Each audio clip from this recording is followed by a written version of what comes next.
আসসালামু আলাইকুম viewers, Nilufa cooking and blog হাউসে আপনাদের সবাইকে অনেক অনেক স্বাগতম। চলে এসেছি নতুন আরও একটি রেসিপি নিয়ে। আমার আজকের পর্বে থাকবে সয়াবিন ফল এবং ডিম দিয়ে দুর্দান্ত স্বাদের একটি তরকারি রেসিপি। আশা করি আজকের রেসিপিটি আপনাদের কাছে অনেক অনেক বেশি ভালো লাগবে। ভিডিওটি শুরু করার আগে অবশ্যই ভিডিওতে একটি লাইক দিয়ে দেখা শুরু করবেন। তো কথা না বাড়িয়ে চলুন চলে যায় মূল রেসিপিতে কিভাবে করে তৈরি করলাম।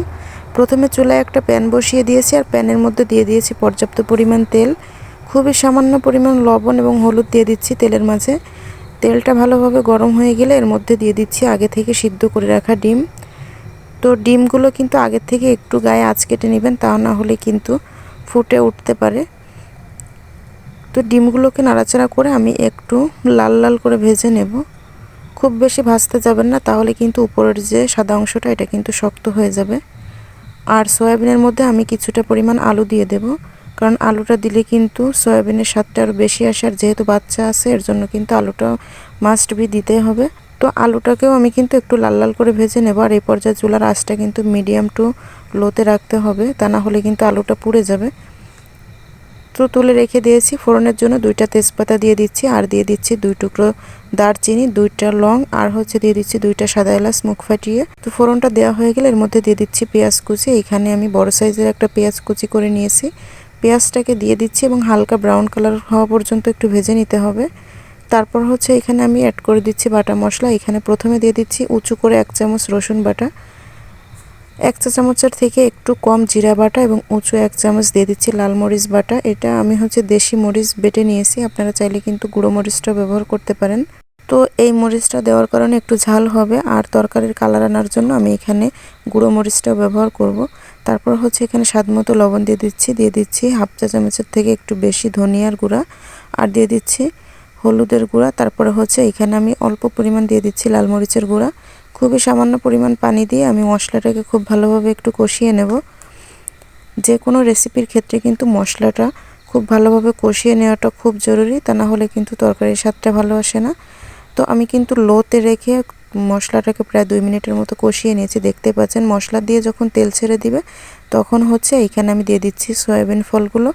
তো এইটা কিন্তু আমি আগে কুসুম গরম পানিতে ভিজিয়ে রেখে দিয়েছিলাম প্রায় 10 থেকে 15 মিনিটের মতো। তারপর 6 থেকে 7 বার আমি ঠান্ডা পানি দিয়ে খুব ভালোভাবে একটু পরিষ্কার করে ধুয়ে নিয়েছি।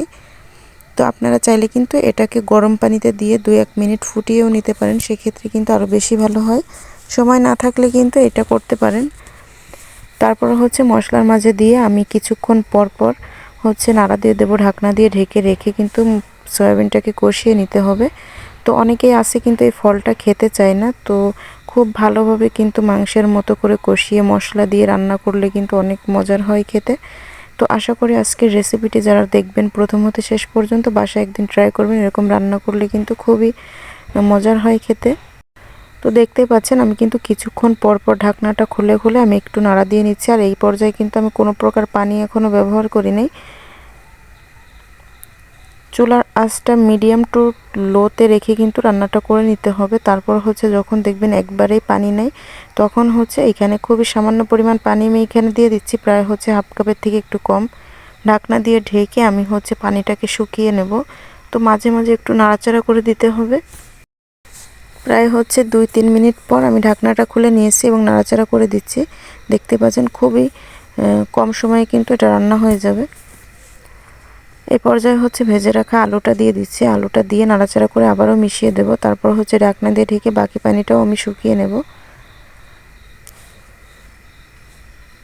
তো যে সকল আপু এবং ভাইয়ারা ঘরে বসে একটা জব খুঁজছেন অথবা একটা জবের পাশাপাশি আর একটা জব খুঁজছেন অনলাইনে, বিশ্বস্ত কোনো প্ল্যাটফর্ম পাচ্ছেন না, তারা চাইলে কিন্তু আমার ডেসক্রিপশনে দেওয়া ফেসবুক লিঙ্কে ক্লিক করে আমার সাথে পার্সোনালি যোগাযোগ করতে পারেন। খুব ভালো একটা কাজের সন্ধান দিব। বর্তমান নেটওয়ার্ক মার্কেটিং জগতে কিন্তু বিশ্বে 1 নম্বরে আছে যে কোম্পানিটা, ওই কোম্পানিতে আমি একটা জবের সুযোগ করে দেবো, যেখানে আমি নিজেও করি। তো দেখতে পাচ্ছেন ভালোভাবে কষানো হয়ে গেছে, আর কালারটা দেখুন কতটা সুন্দর এসেছে। একদমই কিন্তু পানি নেই। এই পর্যায়ে আমি এখানে ঝোলের পানিটা অ্যাড করে দেব। ঝোলটা আপনারা আপনাদের পরিমাণ মতো রাখবেন, তবে সয়াবিন ফলে কিন্তু ঝোলটা কম রাখলেই খেতে মজার হয়। তো পানিটা আমি পরিমাণ মতো দিয়ে নিয়েছি এবং ডিমটাও দিয়ে দিচ্ছি। ডিমটা দিয়ে ঢাকনা দিয়ে ঢেকে আমি ফুটিয়ে নেব আর কিছুক্ষণ। খুব ভালোভাবে নাড়াচাড়া করে ঢাকনা দিয়ে ঢেকে দিচ্ছি এবং হচ্ছে ফিরে আসতে 3 থেকে 4 মিনিট পর। তো দেখতে পাচ্ছেন 3-4 মিনিটের মধ্যেই কিন্তু পানি অনেকটাই শুকিয়ে গিয়েছে। আর যেটুকু আছে এর পর্যায়ে হচ্ছে আমি এখানে দিয়ে দিচ্ছি গরম মশলার গুঁড়া। গরম মশলার গুঁড়াটা দিয়ে আমি চুলাটা বন্ধ করে দেব। তো এরকম মাখা মাখা ঝোল রেখে আমি কিন্তু চুলাটা বন্ধ করে দিচ্ছি। ফিরে আসছি 5 মিনিট পর। তো সার্ভিং প্লেটে নিয়ে একবার আমি ফিরে এসেছি। আশা করি আজকের রেসিপিটি আপনাদের কাছে অনেক অনেক বেশি ভালো লেগেছে। তো কালারটা দেখলে বুঝতে পারতেছেন কেমন হয়েছে। আর এরকম কিন্তু খুব কম ঝোল রেখে নামাবেন, তাহলে কিন্তু খেতে অনেক বেশি মজার হবে। তো আশা করি আজকের রেসিপি অনেক বেশি ভালো লেগেছে। ভালো লাগলে ভিডিওতে অবশ্যই একটি লাইক করে দিবেন এবং চ্যানেলে নতুন হয়ে থাকলে চ্যানেলটিকে সাবস্ক্রাইব করে পাশের বেল আইকনটি অল ক্লিক করে দিবেন পরবর্তী ভিডিওগুলোর নোটিফিকেশন পাওয়ার জন্য। আর যারা এই ভিডিওটি ফেসবুক পেজ এবং টিকটক আইডি থেকে দেখছেন অবশ্যই পেজগুলো ফলো দিয়ে রাখবেন এরকম নিত্য নতুন রেসিপি পাওয়ার জন্য। ফ্রেন্ডস অ্যান্ড ফ্যামিলির মাঝে শেয়ার করতে একদমই ভুলবেন না।